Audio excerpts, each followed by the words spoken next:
আমার একটা জিনিস বুঝে আসতে আছেন, আপনি বিরিয়ানি দিলে সমস্যাটা কোথায়?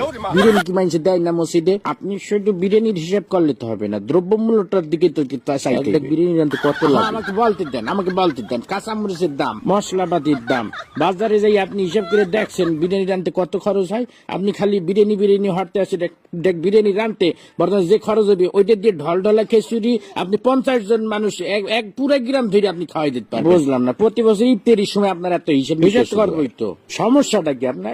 আপনি খালি খাওয়ার হিসাবটাই বুঝলেন, আপনি দ্রব্যমূল্য হিসাবটা বুঝবেন না। আপনি কি মনে হচ্ছেন আমি কি বহুত টাকার মালিক হয়ে গেছি? হ্যাঁ, এখন যত কামাই তত খরচ।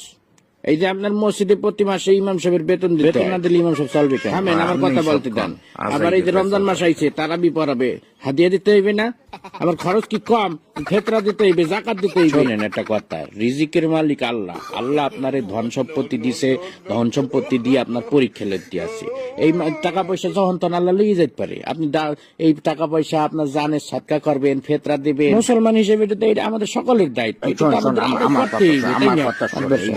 সবাই বয়ান করে বোঝানো যায় না, বুঝছো?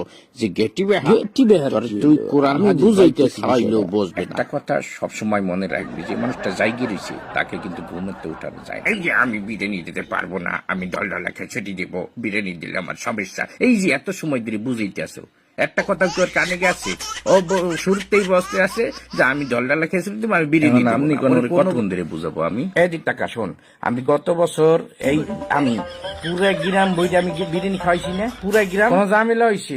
আমি শুধু আমাদের মসজিদ না, আমি ভাগ করে দিছি। আমি পশ্চিম পাড়া মসজিদে দিছি, উত্তর পাড়া, দক্ষিণ পাড়া সব মসজিদে আমি ডেক করে বিরিয়ানি পাঠাই দিচ্ছি। কোনো সমস্যা হয় নাই, শর্টও পরে নাই, সবাই তৃপ্তি সহকারে খাইছে। আমার মনে হয় আমার মতো সভাপতি এই মসজিদে কি করবে আর আইসি কিনা আমার জানা।